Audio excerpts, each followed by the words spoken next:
हरे कृष्णा, राधे राधे। संतान सप्तमी की व्रत कथा। एक बार भगवान श्री कृष्ण ने युधिष्ठिर को बताया कि किसी समय मथुरा में लोमेश ऋषि आए थे। मेरे माता पिता देवकी तथा वासुदेव ने भक्तिपूर्वक उनकी सेवा की तो ऋषि ने उन्हें कंस द्वारा मारे गए पुत्रों के शोक में उबरने के लिए आदेश दिया। हे देवकी, कंस ने तुम्हारे कई पुत्रों को पैदा होते ही मार दिया, तुम्हें पुत्र शोक दिया है। इस दुख से मुक्त होने के लिए तुम संतान सप्तमी का व्रत करो। राजा नहुष की रानी चंद्रमुखी ने भी संतान सप्तमी का व्रत किया था। तभी संतान सप्तमी व्रत के प्रभाव से उसके पुत्र भी नहीं मरे। यह व्रत तुम्हें भी पुत्र शोक से मुक्ति दिलाएगा। देवकी ने पूछा, हे देव, मुझे व्रत का पूरा विधि विधान बताने की कृपा करें ताकि मैं विधि पूर्वक व्रत संपन्न करूं। लोमेश ऋषि ने उन्हें व्रत का पूजन एवं विधान बताकर व्रत की कथा बताई। नहुष एक अयोध्यापुरी का प्रतापी राजा था। उसकी पत्नी का नाम चंद्रमुखी था। उसके राज्य में ही विशुदत्त नाम का एक ब्राह्मण रहता था। उसकी पत्नी का नाम रूपवती था। रानी चंद्रमुखी तथा रूपवती में परम घनिष्ठ मित्रता थी। एक दिन वे दोनों सरयू में स्नान करने गई। वहाँ अन्य स्त्रियां भी स्नान कर रही थी। उन स्त्रियों ने यह पार्वती शिव की प्रतिमा बनाकर विधि पूर्वक उनका पूजन किया। तब रानी चंद्रमुखी तथा रूपवती ने उन स्त्रियों से पूजन का नाम तथा पूजन की विधि पूछी। तब उन सभी स्त्रियों में से एक स्त्री ने बताया, हमें पार्वती सहित शिव की पूजा की है। भगवान शिव का डोरा बांधकर हमने संकल्प किया है कि जब तक जीवित रहेंगी तब तक यह व्रत करेंगी।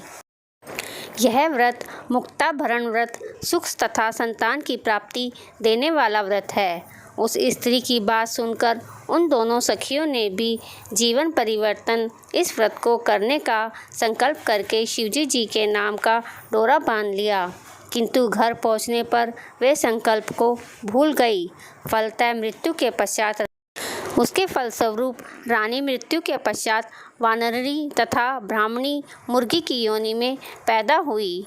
कालांतर में दोनों पशु योनि छोड़कर पुनः मनुष्य योनि में आई। चंद्रमुखी मथुरा के राजा पृथ्वीनाथ की रानी बनी तथा रूपवती ने फिर एक ब्राह्मण के घर जन्म लिया।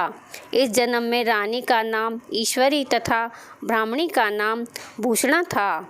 भूषणा का विवाह राजपुरोहित अग्निमुख के साथ हुआ। इस जन्म में भी दोनों में बड़ा ही प्रेम हो गया था।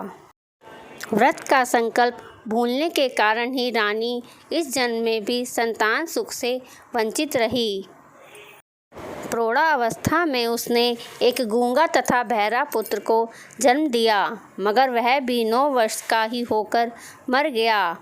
भूषणा ने व्रत को याद रखा था, इसलिए उसके गर्भ से एक सुंदर तथा स्वस्थ 8 पुत्रों ने जन्म लिया।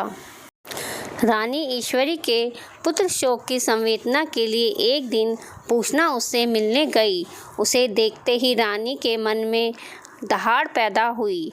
उसने भूषणा को विदा करके उसके पुत्रों को भोजन के लिए बुलाया और भोजन में विष मिला दिया, परंतु भूषणा ने व्रत के प्रभाव से उनका बाल विवाह का ना हो सका। इससे रानी को और भी अधिक क्रोध आया। उसने अपने नौकर को आज्ञा दी कि भूषणा के पुत्रों को पूजा के बहाने यमुना किनारे ले जाकर गहरे जल में धक्का दे दें। किंतु भगवान शिव और माता पार्वती की कृपा से इस बार भी भूषणा के बालक व्रत के प्रभाव से बच गए। फिर रानी ने जल्लादों को बुलवाकर आज्ञा दी कि ब्राह्मण बालकों को वध स्थल पर ले जाकर मार डालो, किंतु जल्लादों द्वारा बेहद प्रयास करने पर भी बालक न मर सके। यह समाचार सुनकर रानी को आश्चर्य हुआ। उसने भूषणा को बुलाकर सारी बात बताई और फिर क्षमा याचना करके उससे पूछा कि किस कारण से तुम्हारे बच्चे नहीं मर पाए। भूषणा बोली, क्या आपको पूर्व जन्म की बात याद है? रानी ने आश्चर्य से कहा, नहीं, मुझे तो कुछ भी याद नहीं है। तब उसने कहा, सुनो, पूर्व जन्म में तुम राजा नहुष की रानी थी और मैं तुम्हारी सखी थी। हम दोनों ने एक बार भगवान शिव का डोरा बांधकर संकल्प किया था कि हम जीवन भर संतान सप्तमी का व्रत किया करेंगी, किंतु दुर्भाग्यवश हम यह संकल्प भूल गई और व्रत का अवहेलना होने के कारण विभिन्न योनि में जन्म लेते हुए अब फिर मनुष्य की जन्म की प्राप्ति हुई है। अब मुझे उस व्रत की याद आई, इसलिए मैंने व्रत किया। उसी के प्रभाव से आप मेरे पुत्रों को चाह कर भी ना मार सकी। यह सब सुनकर रानी ईश्वरी ने भी विधिपूर्वक संतान सुख देने वाला यह मुक्ति धारण व्रत किया। तब व्रत के प्रभाव से रानी पुनः गर्भवती हुई और एक सुंदर बालक को जन्म दिया। उसी समय से पुत्र प्राप्ति की और संतान की रक्षा के लिए यह व्रत किया जाता है। संतान सप्तमी का व्रत भाद्रपद मास के शुक्ल पक्ष की सप्तमी तिथि को किया जाता है। इस बार संतान सप्तमी व्रत 3 सितंबर को मनाई जाएगी। अगर आपको मेरी यह वीडियो पसंद आई हो तो वीडियो को लाइक करें, ज़्यादा से ज़्यादा वीडियो को शेयर करें और चैनल को सब्सक्राइब करना भी ना भूलें। तो चलिए मिलते हैं नेक्स्ट वीडियो में। हरे कृष्णा, राधे राधे।